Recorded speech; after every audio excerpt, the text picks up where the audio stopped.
The last sound she made was a drawer sliding shut. That was 12 days ago. Since then, it's been footsteps, water running, a door opening, her breath, once, sharp and accidental when she burned herself on the oven tray. But not one word. Not even a fake cough to remind me she existed. She doesn't look angry. That's the strangest part. I wish she did. I wish she slammed things, shouted, pointed, said something like, "This isn't working." But no. She moves around the house like I'm a forgotten sock under the bed. Not worth the effort to pick up. Not even worth noticing. She wears her headphones constantly now. Even when cooking. Even when folding towels. Yesterday, I watched her stir spaghetti while bopping her head to a song I couldn't hear. Mouthing lyrics with such passion, I started to wonder if she was in love with the song. Or someone sending it to her. I once said her silence felt like punishment. Now it feels like performance. Calculated. Practiced. And then there's the nightlight. We don't have kids. We've never had a nightlight. But last week, I saw one glowing under the door of the guest bedroom. It casts a soft pink halo on the carpet. Strawberry-shaped. New. I don't know where it came from. She sleeps in that room now. I tried knocking once. Just once. She turned off the light. That's it. And yet every morning, the coffee is made. But only one cup. Hers. Every night, the trash is taken out. But only from her bathroom. I checked mine yesterday, still full of tissues, receipts, a candy wrapper I dropped in a spiral of self-pity at 2 a.m. She's moving through this house like a ghost who only haunts the parts that still belong to her. Until this morning. Until the thing with the envelope. I found it on the floor just inside the front door. No stamp. No address. Just my name in her handwriting. I didn't open it right away. I stood there, holding it, thinking maybe it was a list of things she wanted from the grocery store. It wasn't. Inside was a photo of our wedding. Torn in half. Only my side remained. Nothing else. No note. No signature. I waited for her to come downstairs, to explain, to look smug, to gloat, to do something. But she never did. Because by the time I reached the kitchen, she was already gone. And so was someone else. But that part, that's what no one's going to believe. The moment I realized my car was gone, my stomach folded in on itself. I keep the keys in a little ceramic bowl by the front door. It's shaped like a leaf, something she picked up at an overpriced arts market last fall. For months, she hated that bowl, called it too crunchy for keys. But she never moved it. This morning, it was empty, clean, wiped down like it had never been used. At first, I thought maybe she'd gone for a drive. But then I saw the charger missing from the outlet. The dent in the hallway rug where her small suitcase used to sit, gone. The hook by the stairs where she kept her green coat, empty. All these details, screaming at me quietly, all at once. She didn't just leave. She planned to leave. And she took him with her. Not a child. Not a pet. A man. I didn't want to believe it. God knows I tried to give her the benefit of the doubt. But when I went back upstairs to her room, the guest room now, I guess, I found something that made my spine go cold. On her pillow was a single AirPod. The other was missing. But the case was there, still open. And underneath it, half tucked into the bedsheet like a bookmark, was a photo strip. One of those stupid black and white ones you get from a vintage photo booth at the mall. 3 frames. 3 shots. Her. And a man. Not me. In the first, she's biting his shoulder, laughing. In the second, he's kissing her cheek, and her eyes are closed like she's in a movie. In the third, they're flipping off the camera with matching smirks. Hers curled at the edges, like she's daring the world to stop her. The photo had a timestamp. From 2 weeks ago. She was already pulling away then. Already planning this escape.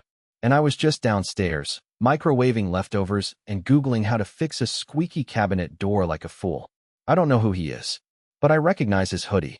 It's the same one that vanished from our coat rack last Tuesday. I remember noticing it because I thought maybe I'd finally donated it during a cleaning binge. But no. He took it. Or she gave it to him. Either way, it's his now.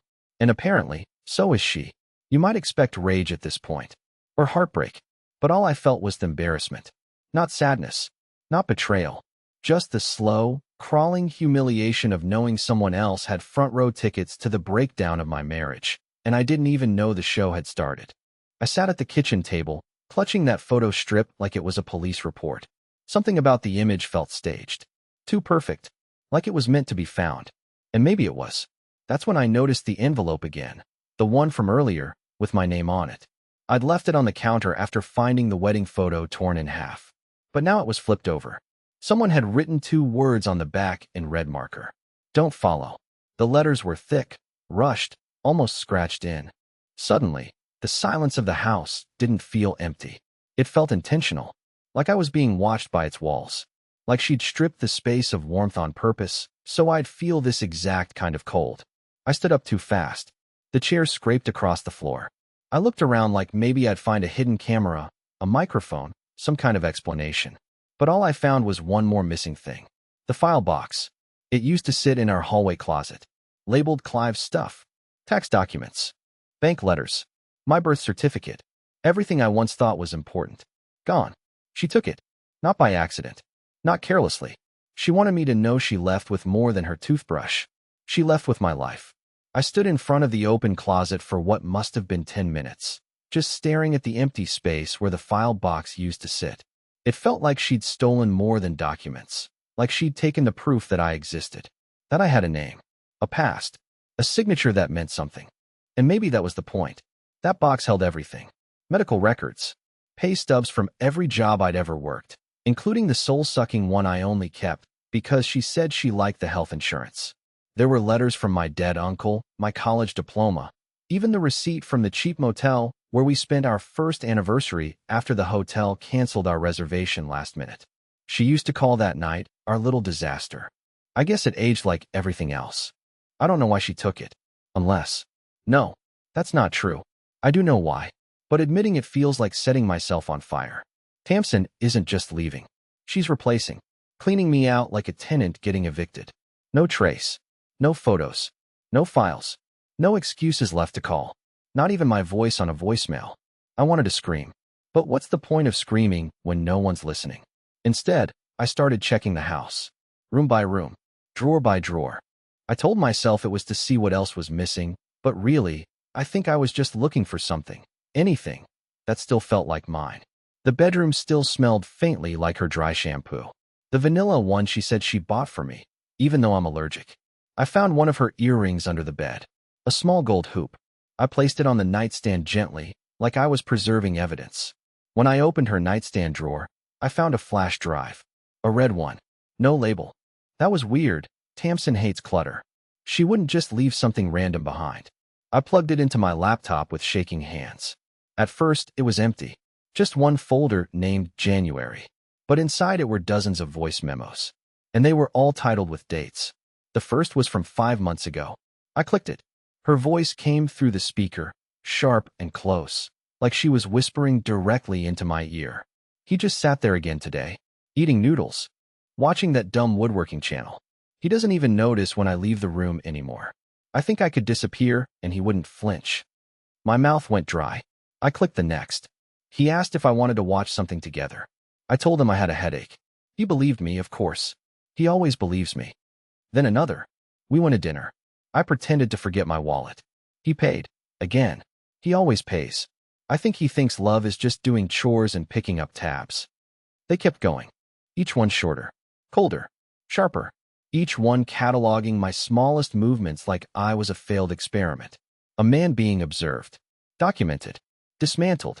Then I found one with no date. I clicked it. Her voice sounded closer this time. Urgent. He'll figure it out soon. I left enough crumbs. I need him to break first.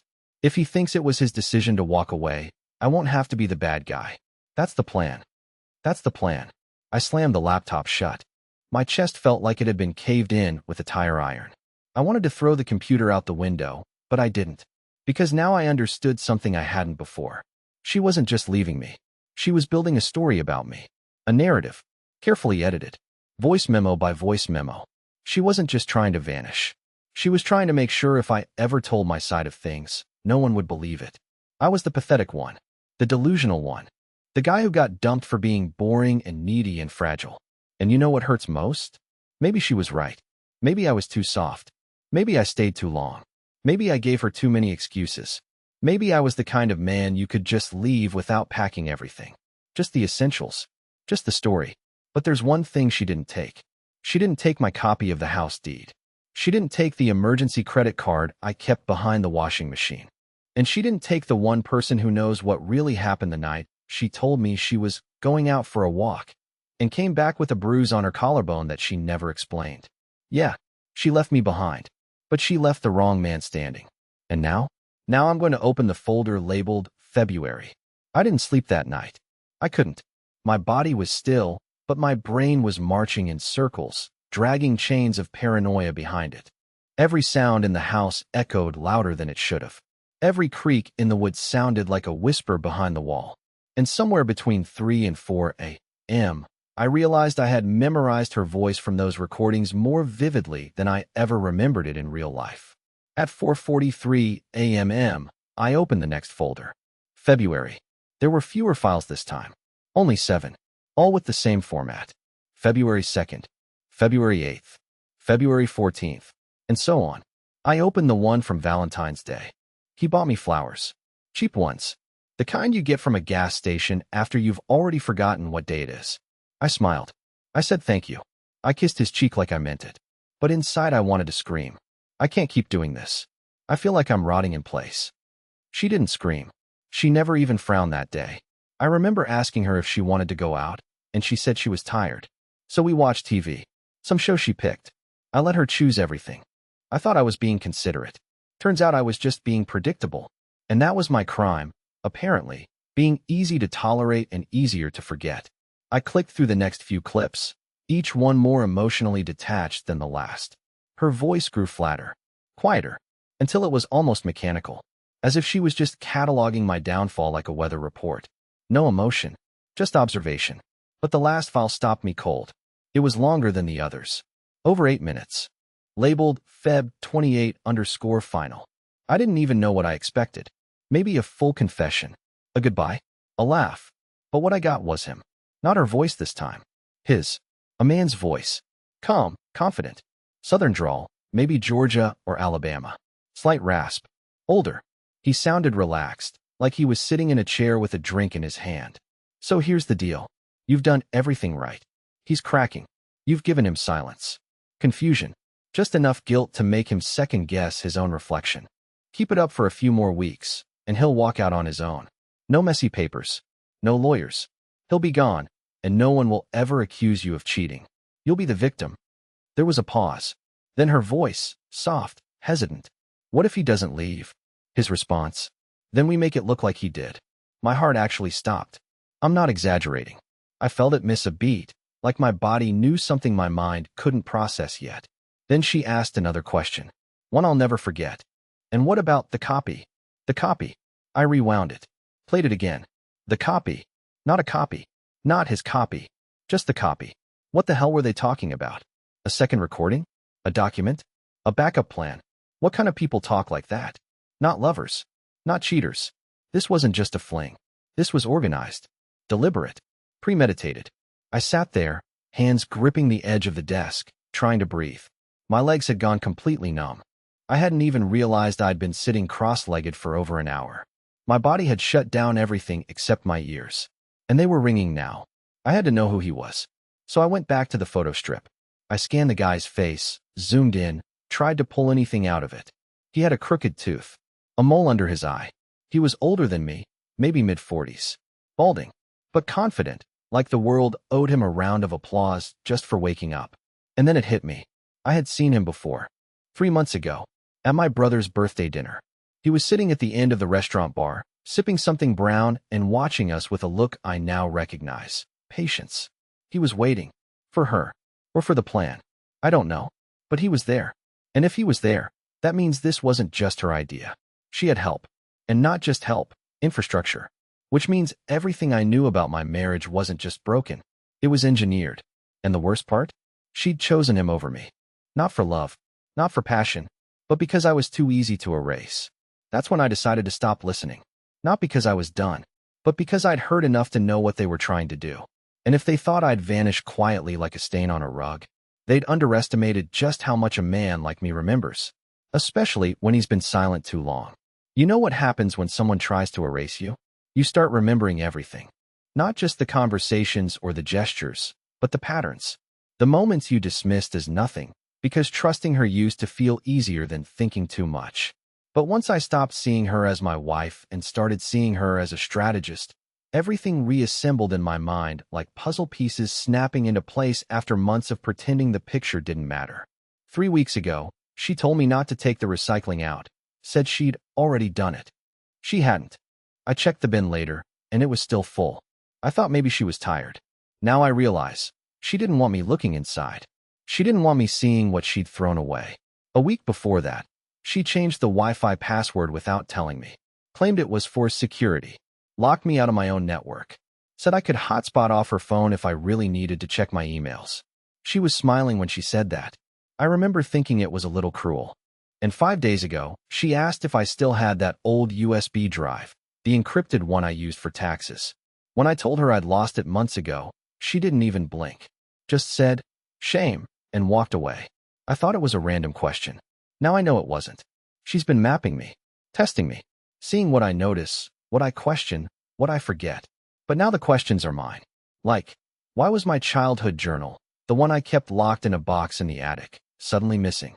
Why was the spare car key that I never used mysteriously back on my nightstand last night, when I swear it was gone the day before? And why did I find a receipt, tucked behind the microwave, for a storage unit I never rented, paid in my name? 2 towns over. The truth started bending that day, warping under the heat of my realization. I felt like I'd been walking around inside a stage set, and someone just ripped down the backdrop. All I could see now were ropes, pulleys, and trapdoors. That's when I decided to go to the storage unit. I told no one. I didn't even take my phone, just in case. I drove an hour, parked a block away, and walked the rest. It was a gray building, anonymous, tucked between an auto shop and a vacant lot. The kind of place you'd never notice unless you were looking for it. That alone should have told me something. When I gave them the name, the clerk raised an eyebrow. "You're the one paying for Unit 206, he asked. "Yeah," I said. He looked me over. "Huh. You don't look like the guy I usually see." My stomach clenched. "Excuse me." He hesitated, then shrugged. "Nothing. People rent for other people all the time." He handed me the keycard. I walked down the hallway, hands sweating, heart thudding so loud it drowned out my thoughts. I opened the unit. And inside, nothing. At first, just a table, a cheap folding chair, a floor lamp, and a black duffel bag in the corner. The air smelled like dust and bleach. I stepped in, shut the door behind me. The duffel bag wasn't locked. I unzipped it slowly. Inside were 3 things. A stack of manila folders labeled with my name and hers, each one filled with printed emails, screenshots, and transcripts. Some were from years ago. Some were from last week. Every page marked, annotated, highlighted. A burner phone, fully charged. No PIN. The call log showed 1 recurring number, no name attached. Dozens of calls. Some outgoing, most incoming. The last one, yesterday. And finally a photo. It was me, at the grocery store, last week, taken from behind. She'd been following me, or someone had, tracking my movements, cataloging where I went, what time, what I bought. I remembered that day. I'd picked up soup, allergy meds, and a bottle of wine I never got to open. Suddenly the memory felt wrong, like it wasn't mine anymore. I sat down on the chair, the folder on my lap, and started reading. That's when I realized this wasn't about a divorce. It was about reputation. They were collecting evidence, creating it, twisting it. Everything was framed to look like I had been unstable, forgetful, even dangerous. She'd built a case that I was spiraling, erratic, emotional, paranoid. And in some ways, maybe I was. But only because I was being driven there. The final page of the file had 1 sentence on it. Typed, bold. "The trigger has to be internal. He must believe it's his own unraveling." They weren't just planning to leave me. They were planning to break me. Publicly, quietly, completely. And they almost did. But not anymore. Because now I've got their entire plan. And I'm going to make sure someone hears my side before they take the mic away. The folder sat in my lap like it was pulsing. I didn't know how long I'd been in that unit, reading and rereading page after page of twisted half-truths and surgical manipulation. Somewhere along the way, I stopped seeing myself in those transcripts. Whoever they described, the erratic, depressed, unhinged Clive, he was a character, a prop, a strawman with my handwriting and social security number. But he wasn't me. He never had been. That's when something inside me shifted. I stopped thinking like a husband. I stopped thinking like a victim. And I started thinking like them. If they could write a version of me convincing enough to destroy everything I'd built, then I could write a version of them that burns their whole fantasy to the ground. But first, I needed to see what she'd left behind, not just physically, but digitally. I had avoided her laptop out of some twisted sense of respect. Not anymore. I went home and found it buried under a pile of old scarves in the linen closet. Clever, Tamsin. Hide the weapon behind soft things. It was password protected, of course, but I knew her tells. She always used important dates, not ours, but hers. The day she started her photography blog. The date she won some award in college. The day she moved out of her parents' house. I tried 6 before it clicked. And when it did, it opened up like a vault full of landmines. There were folders labeled clients, drafts, and one called Phase 2. I opened the last one. Inside were templates. Yes, templates. Word-for-word breakup letters. Cry-for-help messages. Social media captions designed to paint her as emotionally manipulated and mentally trapped. There were versions with and without tears. Ones that cast her as brave. Others that painted me as unstable. All pre-written, waiting to be deployed like missiles. There was a file titled, If He Finds Out. It was a checklist. Gaslight sequence, complete. Controlled withdrawal, complete. Audio evidence, uploaded. Passive trigger phrases, used. Emotional distancing, complete. Potential outbursts, none observed. Public meltdown opportunity, TBD. It read like a project plan. Like I was just another campaign. Something she could mark as finished once I finally cracked under the weight of confusion and self-doubt. But I didn't crack, because I found the final file. A video. Just one. Titled, Final Leverage. It was grainy, shaky, filmed from a phone hidden in her coat, I think. But the subject was clear. It was me, sitting on our porch, talking to myself. At first, I couldn't even remember what I was saying. Then I realized I'd been rehearsing a voicemail, one I never sent. I was mumbling it over and over, trying to get the words right. I'm not sure what's happening anymore, I said in the clip. I don't know how to fix this. I don't even know if she wants me to try. To anyone watching it without context, I probably looked broken, lonely, lost. Exactly how she wanted me to appear. The camera zoomed in, slowly, deliberately. She must have sent this to him, the man with the voice. The one from the storage unit. The one who said, we make it look like he did. Suddenly, I realized what they were building wasn't just a story. It was insurance. If I snapped, if I yelled, acted out, broke something, she had pre-written proof that she'd been in danger. If I stayed silent, she could say I was emotionally manipulative. If I walked away, they'd say I abandoned her. Every possible ending made me the villain. Unless I rewrote the ending myself. I took screenshots. I saved everything. I uploaded them to cloud storage under a new name she'd never guess. Project Honeyroot. A name I remembered from a dream I had as a kid. Something she couldn't possibly link to me. I then made copies. Physical. Multiple USBs. One I mailed to my brother out of state with no return address. One I hid behind a ceiling tile in the basement of the library downtown. One I slid inside the lining of the suitcase she left behind. The one she forgot to take in her rush to disappear. And then I did something petty. Something small. Something very me. I took the photo strip of her and the man, the one I found earlier, and taped it to the fridge. But I scribbled something across it in red marker before I did. You left the wrong man behind. She thought I'd fall apart. She thought I'd disappear. But I was just getting started. There's a moment, right before you act, when your whole body rebels. Your chest tightens. Your stomach twists like it's trying to climb up your throat. Your hands shake, not from fear, but from the knowledge that nothing will ever be the same after this next decision. I stood in front of the door for nearly 5 full minutes before I knocked. Unit 4B, the one-bedroom apartment on Birch Street. I'd traced the lease through a chain of overlapping payments, silent shell names, and a wellness collective that doesn't even have a phone number. But the paper trail ended here. And so did my patience. I didn't tell anyone I was coming. Not because I was planning anything illegal, but because some things need to happen without an audience. This wasn't revenge. This was retrieval. She answered on the 3rd knock. Tamsin. Her hair was tied up. Casual. She was wearing a hoodie I didn't recognize, too big for her shoulders. She froze when she saw me. Not fear. Not guilt. Just calculation. I could see her eyes scanning my face like she was mentally flipping through a deck of responses, trying to choose the right one for this unexpected scene. Clive, she said finally. Just my name. Like a placeholder. You forgot something, I told her. I didn't smile. I didn't raise my voice. I just held out the manila envelope. She didn't take it. She glanced down at it like it was a dead bird I was offering. What is this? The rest of the story, I said. Yours is missing a few pages. She hesitated, then stepped back. I didn't wait for an invitation. I walked in. The apartment was sparse. Clean. Too clean. The walls were bare. No photos. No books. No memories.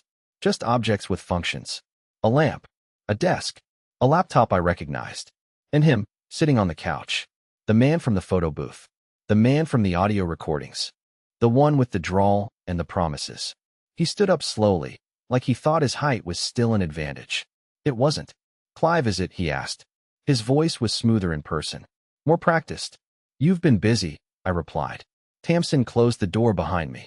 Quietly. She didn't say a word. I placed the envelope on the coffee table. That's everything you didn't plan for. Everything I kept. Every recording. Every file. Every timestamp. All neatly documented. Triple backed up. He didn't flinch. Is that a threat? No. It's a reminder, I said, that you built this story on the assumption that I wouldn't fight back. You were banking on me being passive. Confused. Broken. He smiled. Weren't you? I turned to her. You watched me fall apart. Filmed it. Scripted it. You made me think I was losing my grip while you were tightening yours around my life. But the thing about breaking someone down is, you can't control what comes out of the rubble. Tamsin's expression faltered for the first time. Just a flicker. I leaned forward slightly. I've already sent the files out. Multiple locations. Multiple people. I'm not here to stop you. I'm here to record this chapter. You two can keep spinning your web. But now the spider is visible. You think anyone will care? The man asked, folding his arms. You think they'll believe you? It's still your word against hers. I nodded. That's why I brought her words. I pulled a small USB from my jacket and dropped it on the table beside the envelope. Everything, including the parts she didn't think I'd hear. The plans, the make it look like he did line, the checklist, even the final leverage video, all with metadata intact, and forensic timestamps that won't go away. He didn't reach for it, but his jaw tightened. Tamsin finally spoke. Why now? Because I'm not the man you designed anymore, I said. I'm not walking away with my head down, wondering what I did wrong. I know what you did. I see it. And I'm not giving you the satisfaction of my silence. Her voice was quieter than I remembered. You don't have to do this. I let out a breath. No, I didn't. You did. Then I turned to leave. No dramatics. No shouting. No threats. Just closure. As I reached the door, I paused. One more thing, I said without looking back. Next time you try to rewrite someone's life, pick a character who doesn't learn to write back. And I walked out. I don't know what happened in that room after I left. I don't know what was said, or if they opened the envelope right away. I don't know if they tore it up or listened to the recordings with clenched teeth. But I do know this. Silence is a powerful weapon, but it cuts both ways. And tomorrow, the world will hear everything. I didn't sleep that night, but for the first time in months, it wasn't because of fear. It was calm, empty, like the space after a storm, when everything has been knocked over, but at least the sky is clear again. My head felt light. My chest didn't ache. I just sat at my kitchen table, looking around a house that finally felt like it belonged to me again. In the silence, I realized something strange. I wasn't angry anymore. Somewhere between finding the storage unit and walking out of that apartment, the anger had burned through me completely, and what was left wasn't revenge, it was clarity. She had tried to control the narrative. They both had. But when you take away someone's voice long enough, you forget they're still watching, still listening, still remembering. And I remembered everything. The next morning, I got in the car and drove 2 hours north to my brother's house. He opened the door in socks, half a donut in his mouth, and said, "You look like hell. But, like, better hell." I laughed for the first time in a long time. We sat on the porch and talked. About everything. I showed him the copies. The recordings. The plan. He didn't interrupt. Just nodded slowly, his jaw tight. When I finished, he didn't say, "I'm sorry," or "She didn't deserve you." He just said, "Okay, now what?" And for the first time, I had an answer. Not court. Not drama. Not war. Just truth. I sent everything to the lawyer I'd spoken to weeks ago, The one I almost hired but ghosted because I was too afraid to believe I was really losing her. I gave him the whole folder, Project Honeyroot. Every file, date stamped and verified. I told him I didn't want to sue. I didn't want money. I just wanted distance. I wanted it on record that the story she told wasn't the only version out there. He agreed. Said the paper trail spoke louder than anything I could say in court. And so I left it with him. I changed my number, my email, my locks. I left the house 2 weeks later, not because I was running, but because I was done. I moved into a small cabin an hour out of town, surrounded by trees and air that didn't feel like it had to be filtered through someone else's moods. No cameras, no microphones, just silence, the good kind this time. I started writing again, not about her, about me, about the parts of myself I buried trying to be a good husband, a gentle man, an easy person to live with. I wrote about loneliness, about erasure, about rebuilding from blueprints no one else could see. I published one of the essays online under a pseudonym. It went viral. People said it felt like someone had finally described them. I got emails from strangers saying things like, "I thought I was going crazy too," or "Thank you for putting it into words." I never used her name. I never exposed her. That wasn't the point. The point was that I existed. I still do. And these days, I drink my coffee without wondering who it's for. I take walks without looking over my shoulder. I fall asleep without checking for messages that never come. I don't know where she is now. I don't care.